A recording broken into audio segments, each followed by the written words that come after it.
The chandelier shimmered over the family party, concealing a storm. I'm Melinda Foster, 27, caught amid a web of lies at my grandmother's birthday in Savannah's grandest old mansion. The air buzzed with forced laughter, clinking glasses, and my parents' polished smiles. Then my grandmother, a woman whose elegance hid steel beneath, raised her champagne flute. Her eyes met mine, sharp and unwavering. "Do you like the company shares I left you, dear?" she asked, her voice soft, yet cutting. I froze, fork halfway to my mouth. "What company?" I managed, my words slicing through the chatter. The table fell silent. My mom's champagne flute hit the table with a sharp clink, her hand trembling. My dad's jaw tightened, his eyes darting to her. My cousin, usually smug, stared at his plate. The room seemed to hold its breath, every guest waiting. My grandmother set her glass down deliberately, her smile cold and knowing. "You'll understand soon," she said, her gaze piercing my parents. My stomach twisted. This wasn't just a question, it was a spark threatening to ignite a truth I hadn't foreseen. Their perfect act, worn for years, was cracking right there under the chandelier's glow. I knew this night would change everything, but how? The answer hung in the air, just out of reach, and I needed to know more. Got a family secret that flipped your world upside down? Spill it in the comments and subscribe for more. Grandma's call lingered in my mind. 2 weeks before that shattering night at her birthday party, I was just Melinda Foster, 27, scraping by in Savannah, Georgia. I worked as a marketing assistant at Carter Holdings, a family startup my grandmother had built from the ground up. The job paid enough to cover my cramped apartment, but the rent was always late, and my fridge contained more instant noodles than pride. I didn't mind the effort, it was mine. But my parents had a different vision of what success looked like. Mom and Dad loved to flaunt their new life. Their gleaming Savannah townhouse, bought after some vague investment win, screamed wealth. Over Sunday dinners, they'd talk about their latest Caribbean cruise, or Dad's new Lexus, voices dripping with smugness. "Melinda, you could afford more if you applied yourself," Mom would say, her smile sharp as a paper cut. Dad would nod, adding, "You're almost 30. Time to grow up." Their words stung, but I bit my tongue, knowing they'd never grasp my dedication. My grandmother was different. She'd founded Carter Holdings with sheer grit, turning it into a tech darling. Even in her 70s, she commanded boardrooms with her presence. She'd always seen something in me, slipping me extra cash during college or whispering, "You're more than they think." Months earlier, she'd pulled me aside at a family barbecue, her hand firm on my shoulder. "I left something in your name, dear," she said. "Your parents will know the details." I assumed it was advice or a small keepsake, not something life-changing. She had entrusted Dad to handle it, and I hadn't questioned it then. That changed with her call. I was microwaving dinner when my phone buzzed. Her voice, steady yet warm, came through. "Melinda, have you checked on the gift I arranged for you?" she asked. I frowned, stirring my noodles. "The gift? I thought you meant like advice." Her pause felt heavy, as if she'd expected a different answer. "Your father was supposed to explain," she said, a slight edge creeping in. "Ask him." The call ended abruptly, leaving me staring at my cracked kitchen counter, unease curling in my chest. I couldn't shake it. Dad handling something for me? That didn't add up. He'd always treated my ambitions like a hobby, dismissing my late nights at Carter Holdings as playing at work. Mom was worse, always comparing me to my cousin who had recently bragged about some big business deal at a family lunch. His smug grin and vague talk of opportunities had grated on me, but I'd brushed it off. Now it felt like a clue. The next day, I spilled everything to Gina, my best friend in accounting, at work. We were grabbing coffee at a diner near Carter Holdings' downtown office, a 10-minute drive from my apartment. Gina leaned forward, eyes narrowing as I recounted Grandma's call. "That's strange," she said, stirring her latte. "Your grandma owns a chunk of this company. If she left you something, it's probably in the ownership logs. Have you checked your work email lately?" Her words hit like a spark. I hadn't thought to dig into company records. Marketing kept me far from that side of things. Gina's suggestion stuck with me. My parents' boasts, my cousin's cryptic swagger, and grandma's mysterious call didn't align. I'd always trusted mom and dad even when their jabs hurt. But the idea that they'd kept something from me, something significant, gnawed at my gut.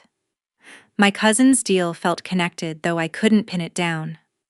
I drove home that evening, my old sedan rattling through Savannah's oak-lined streets, replaying Grandma's words. Why hadn't Dad mentioned anything? What was this gift?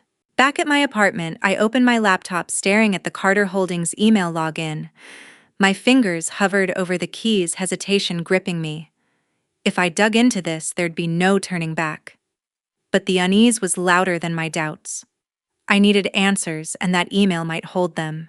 That email was about to unravel everything. One evening, an email from work changed everything.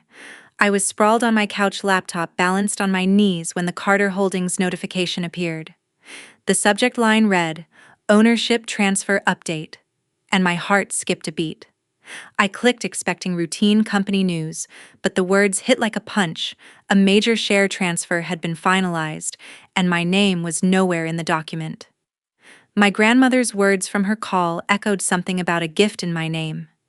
If this was it, where was I? I called Gina the next morning, my voice tight as I explained the email. We met at a cafe near the office, a short drive from my apartment in Savannah. My best friend leaned forward, brow furrowed. "That sounds like an ownership log," she said, pushing her glasses up. "Those emails track share movements. You're in marketing, so you wouldn't see these often. If your grandma meant shares, they'd be listed under your name, unless someone moved them." Her words landed hard, and I gripped my coffee mug. "Can I check that?" I asked. She nodded. "Not my expertise, but Ethan in IT could dig into the system. He's good with locked files." I found Ethan, a coworker in IT, later that day at Carter Holdings. His desk was a mess of monitors and coffee cups, but his grin was easy. "Ownership logs tricky, but I can pull the back-end data," he said, already typing. Within hours, he called me over his screen, glowing with numbers. "Here's the transfer," he pointed. The shares meant for me had been rerouted to a fund called Coastal Ventures. My stomach dropped when I saw the fund's manager, my father. Dad had taken what was mine, and Grandma didn't know. I drove to my parents' townhouse that evening, the oak-lined streets of Savannah blurring past. Mom answered the door, her smile practiced. "What's this about, Melinda?" she asked, already impatient. I didn't waste time. "The company shares Grandma left me, where are they?" Her face tightened and she crossed her arms. "Don't meddle in things you don't understand." She snapped, her voice sharp enough to cut glass. She shut the door before I could push further, leaving me on the porch, pulse racing. Her dismissal wasn't just cold, it was a wall hiding something. Back in my car, I scrolled through old texts, hands shaking. One from my cousin caught my eye, sent weeks ago after a family lunch. "Big opportunity with your dad?" it read, followed by a winking emoji. I'd ignored it then, chalking it up to his usual bravado. But now it felt like a neon sign. My cousin wasn't just boasting, he was in on something. Had Dad pulled him into this? The thought twisted in my gut, a mix of anger and disbelief. My parents had always prioritized their image, but this, taking what Grandma meant for me, felt like a knife in the back. I couldn't stop there. The email, Mom's deflection, and my cousin's text were pieces of a puzzle I didn't fully understand. Marketing kept me away from the company's financial side, so I'd never questioned the ownership logs before. But now I saw how little I knew about Carter Holdings' inner workings and how much my parents had counted on that. Ethan's data was a start, but I needed more. I texted Gina asking if she could connect me to anyone with access to the company's legal files. If Dad had moved those shares, there had to be a paper trail. The drive home was quiet, but my mind was loud. I'd trusted my family even when their jabs hurt. Now that trust was crumbling. My cousin's text, Mom's sharp words, and that email weren't coincidences. They were hiding something, and I was done waiting for answers. I had to confront this head on. The next day, I slipped into Grandma's office downtown. The Carter Holdings building rose tall in Savannah's historic district, its sleek glass facade hiding secrets I was determined to uncover. My heart pounded as I stepped off the elevator onto the executive floor, where polished wood and soft lighting radiated power. I wasn't there for a marketing meeting, I needed answers. My cousin's cryptic text and mom's dismissal had sparked a fire in me, and the email about the share transfer was a glaring red flag. I had to find out what my parents had done. I found Lois, my grandmother's longtime assistant, at her desk outside the CEO's office. Her graying hair was pulled back, her eyes sharp behind wire-rimmed glasses. She had been with Grandma since Carter Holdings was just a dream, and her loyalty was unwavering. "Melinda," she said, voice warm but cautious. "What brings you up here?" I hesitated, then laid it out: the email, the missing shares, Grandma's call about a gift. Her expression shifted, suspicion flickering across her features. "Your grandmother thought you'd received those shares," she said, leaning closer. "She assumed you were already involved in management."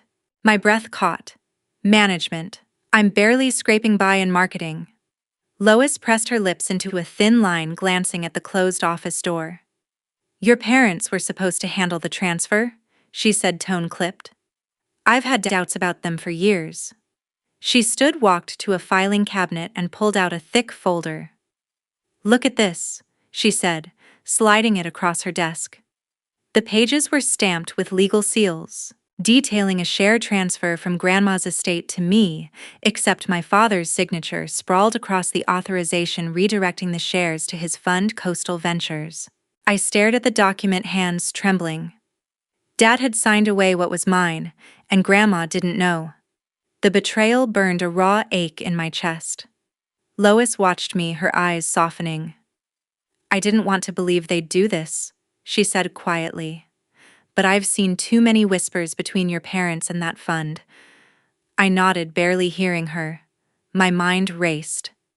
Dad had always preached family loyalty, yet here was his name, stealing my future. I stepped outside to the office balcony, needing air. The Savannah skyline stretched before me, but all I could see was that signature. I pulled out my phone and dialed Mark Sullivan, my grandmother's lawyer. I'd met him once at a company event, a silver-haired man with calm authority. He answered on the second ring. "Melinda, what's wrong?" he asked, sensing my urgency. I explained the documents, my voice steady despite the anger bubbling inside. "Those shares were registered in your name," he confirmed, tone grim. "Your father had power of attorney to execute the transfer, but it was meant for you, not his fund.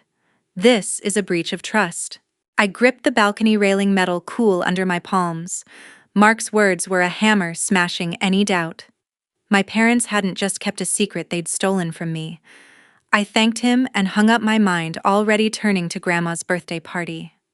It was days away, the perfect moment to lay this bare. My parents would be there, smiling their polished smiles, and my cousin would likely swagger in with his usual arrogance. They thought they'd gotten away with it. But I wasn't the naive girl they dismissed. Back at my apartment that night, I spread the documents on my kitchen table, mapping out my plan. The party would be packed, family, friends, Carter Holdings executives.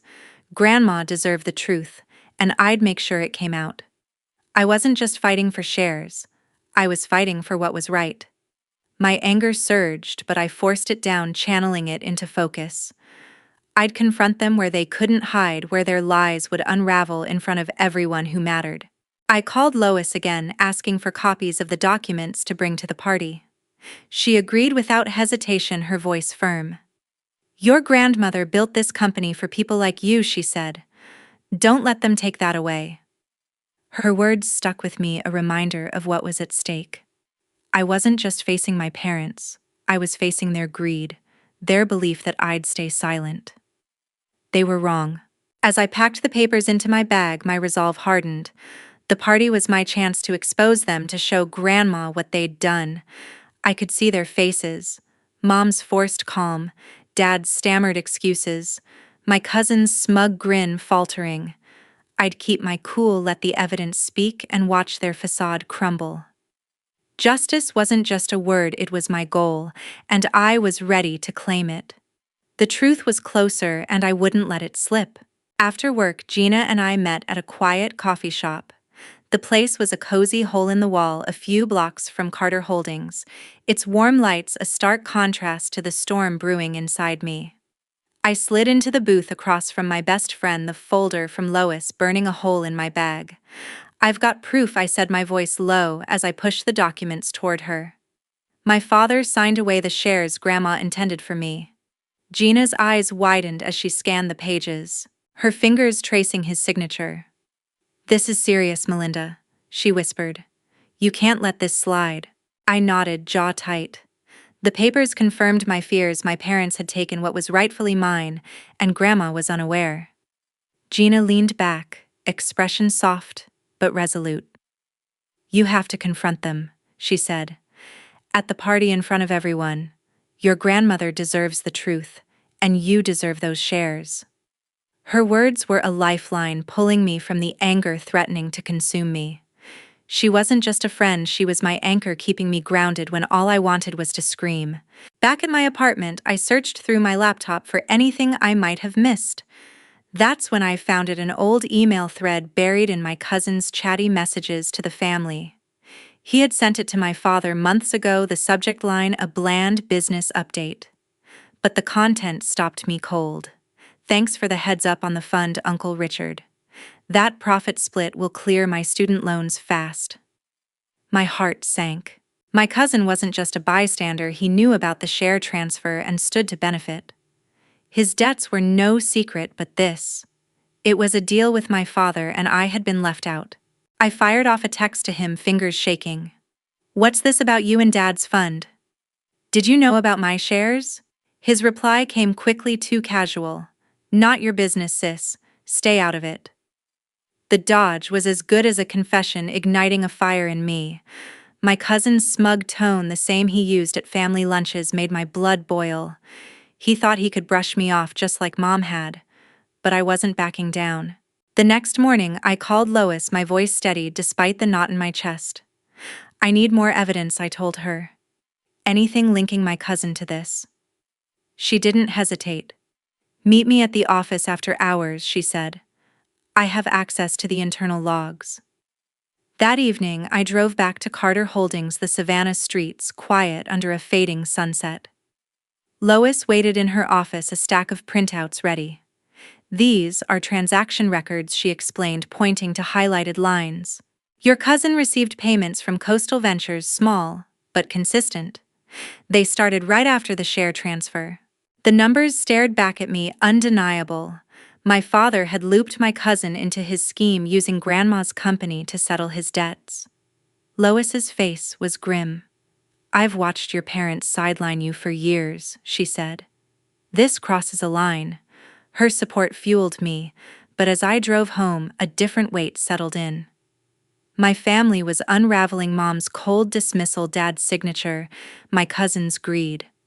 I had grown up idolizing them despite their jabs. Now, the thought of confronting them at Grandma's party twisted my heart. Would exposing them destroy us forever? Part of me wanted to walk away to preserve the peace. But another part, the part remembering Grandma's faith in me, demanded justice. I spent the next few days refining my plan. The party would be at Grandma's mansion, packed with family and company executives. I would bring the documents, present the evidence, and let the truth speak.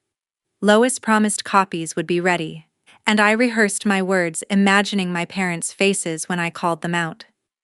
My cousin's smirk would fade, and Mom's practiced smile would crack. But the image of Grandma's reaction haunted me. Would she blame me for tearing the family apart? I pushed the thought aside, focusing on the folder in my bag.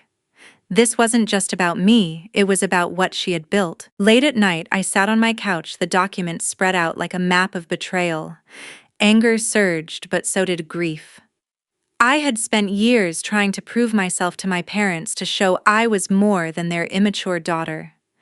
Now I saw them for what they were: people who put their greed above family. My cousin was no better, trading loyalty for a quick payout. Yet as I pictured the party, a small voice whispered what comes next. A broken family, perhaps forever. I shook it off, gripping the folder tighter. I wasn't just fighting for shares, I was fighting for the truth Grandma deserved. The party was my moment to strike. The night of Grandma's birthday arrived thick with tension. The grand Savannah mansion buzzed with guests, family friends, Carter Holdings executives, all gathered beneath glowing chandeliers. I stood near the dining room, my folder of evidence tucked safely in my purse, my heart pounding like a drum. The air felt heavy, every smile a mask. My parents mingled with practiced ease, Mom's laugh, sharp Dad's posture rigid. My cousin lingered by the bar, his grin as smug as ever. I gripped my glass, bracing myself for what was coming. Grandma entered her presence commanding, despite her age. She wore a tailored dress, her eyes scanning the room with quiet authority. As dinner began, she raised her champagne flute, the chatter fading. "So, Melinda," she said, her gaze locking onto mine, "do you like the shares I left you?" The question hit like a spark just as it had weeks ago. The table froze, forks clattering softly. I took a breath, my voice steady. "What company?" I asked, reflecting my earlier confusion but now armed with the truth. Mom's glass slipped shattering on the table with a piercing crash. Wine splashed her dress, her face paling. Dad coughed, his voice rushed. "We were protecting your future, Melinda." He said, his words hollow. Guests exchanged glances, the room electric with unease. Grandma's eyes narrowed, her flute still raised. "Well, maybe it's time they explain," she said, her tone sharp enough to cut through the silence. I stepped forward, pulling the folder from my purse. "I can explain," I said, my voice carrying. Mark, my grandmother's lawyer, stood nearby, his silver hair catching the light. I had asked him to come, knowing his presence would strengthen my case. He nodded, stepping beside me. "These documents," he said, holding up the papers Lois had given me, "show a transfer of shares meant for Melinda. Her father's signature authorized their move to Coastal Ventures, his fund." The room gasped, murmurs rippling. Dad's face reddened, his hands gripping the table. "It was a temporary move," he stammered, "to secure the company." Mom stared at her lap, silent. I turned to my cousin, his smirk gone, replaced by a nervous twitch. "You knew," I said, my voice low but firm. "Your emails to Dad about profit splits, paying off your loans. You were part of this." His eyes darted to the floor, then back to me, defiance flickering. "I needed the money," he muttered, barely audible. It wasn't personal. The admission hung in the air, raw and ugly. Guests shifted uncomfortably, their whispers growing. Grandma set her glass down, the clink, deliberate. Her face was stone, but her eyes burned with a fury I had never seen. "You three," she said, pointing at Mom, Dad, "and my cousin thought you could steal from my granddaughter, from my legacy." Her voice rose steady but laced with rage. "I trusted you, Richard, to handle her shares. You betrayed us both." Dad opened his mouth but no words came. Mom reached for his arm, her face crumpling. My cousin shrank in his seat, his bravado gone. Grandma turned to me, her expression softening yet resolute. "Melinda," she said, "those shares were yours to lead this company forward. They still are." She faced the room, her voice commanding. "Effective immediately, I'm transferring full control of a new share allocation to Melinda. You three," she glared at my parents and cousin, "are cut off. From me, from this family, from Carter Holdings." The words landed like a gavel. Guests sat stunned, the air thick with shock. Mom let out a choked sob, but Dad just stared ahead, his face blank. My cousin pushed back his chair, muttering something about fairness, but no one listened. Mark stepped forward, handing me a new document. "This reinstates your shares," he said quietly. "Your grandmother's orders." I took it, my hands steady despite the chaos in my chest. This was justice, but it didn't feel like victory. I looked at Grandma, her eyes meeting mine with a mix of pride and pain. She had built Carter Holdings from nothing, and now she was entrusting it to me. But the cost was steep. My family fractured beyond repair. Mom's tears, Dad's silence, my cousin's excuses, they were strangers now. The room watched as I clutched the document, my resolve hardening. I had fought for the truth, and I had won, but the weight of it pressed against me. As guests dispersed whispering about the fallout, I stood by Grandma's side. She squeezed my hand, her grip firm. "You're stronger than they are," she said softly. "Lead with that." I nodded, but my mind lingered on the wreckage: years of family dinners, holidays, trust, all shattered in one night. I had exposed their lies, but the truth hadn't set me free. It had carved a new path, one I would walk alone. I stepped into my new role, but the scars remained. The morning after, the mansion was eerily silent. The grand dining room, alive with chaos the night before, now stood empty, its polished tables reflecting the soft morning light. My parents and cousin had left without a word, no apologies, no glances back. Their absence carved a hollow space in me, a mix of relief and lingering ache. I stood by the window staring at the sprawling gardens of Grandma's Savannah estate, the new share documents heavy in my hand. I had won, but the victory carried a bitter taste. I wandered outside, drawn to the small lake behind the mansion. The water rippled gently, framed by ancient oaks draped in moss. Grandma found me there, her steps soft on the grass. She carried a slim folder, her expression calm, yet weighed with unspoken pain. "Melinda," she said, sitting beside me on a stone bench, "power means little if you lose yourself." Her words landed softly but carried the weight of her years. She handed me the folder, new share certificates freshly signed, granting me control of Carter Holdings. "These are yours," she said. "Lead with the strength I know you have." I traced the papers, my fingers lingering over her signature. The shares represented more than wealth, they embodied her trust, her legacy. But as I looked at her, the deeper lines etched into her face gnawed at me with guilt. I had exposed my family, torn them apart. Mom's tears, Dad's silence, my cousin's muttered excuses, they haunted me. Had I been too harsh? Could I have handled it differently? Each question cut against my resolve. Grandma seemed to sense it. "You did what was right," she said firmly. "They chose their path. You chose truth." Her hand rested on mine, warm and steady. "You're not responsible for their mistakes." I nodded, but the weight did not lift. I had spent years seeking their approval, enduring jabs about my immature choices.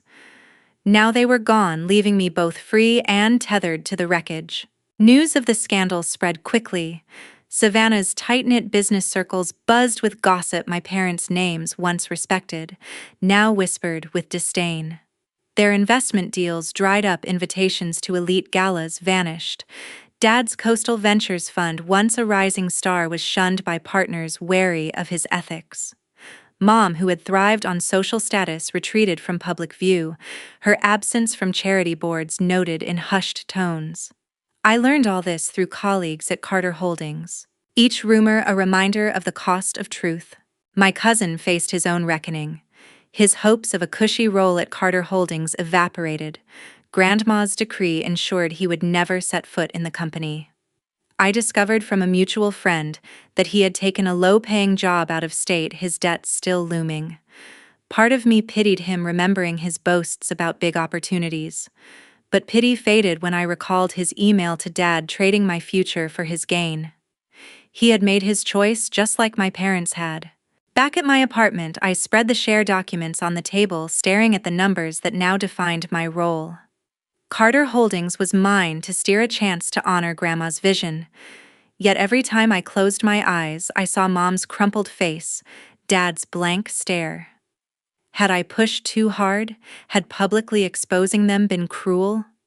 The thought gnawed at me, a quiet voice asking if I had traded justice for vengeance. I pushed it away, but it lingered, a shadow I could not shake. I visited Grandma again the following week, needing her clarity. We sat by the lake, the water still beneath a gray sky. "Do you ever regret standing up to people you love?" I asked softly. She gazed toward the horizon, eyes distant. Regret is part of caring," she said. "But you did not destroy this family, they did. You are worthy of this, Melinda. Don't let guilt steal it from you." Her words were a lifeline pulling me from doubt. She had built an empire from nothing, faced battles of her own. If she believed in me, I had to believe in myself. Driving home through Savannah's oak-lined streets, the city felt different mine in a way it had never been. The shares gave me power, but Grandma's faith gave me purpose. I would lead Carter Holdings not just for profit, but to prove I could rise above the pain. My family's choices had broken us, but they would not break me.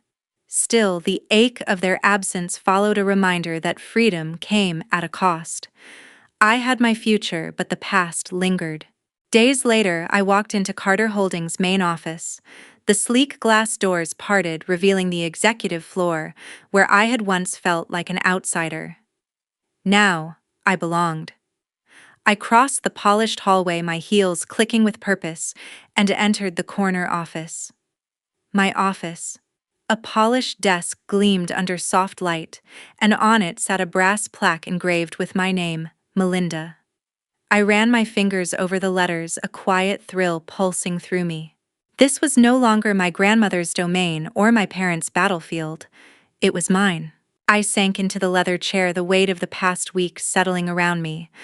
The journey to this moment had been a storm. My grandmother's cryptic question at her party, the email that unraveled secrets, the documents proving my parents' deception.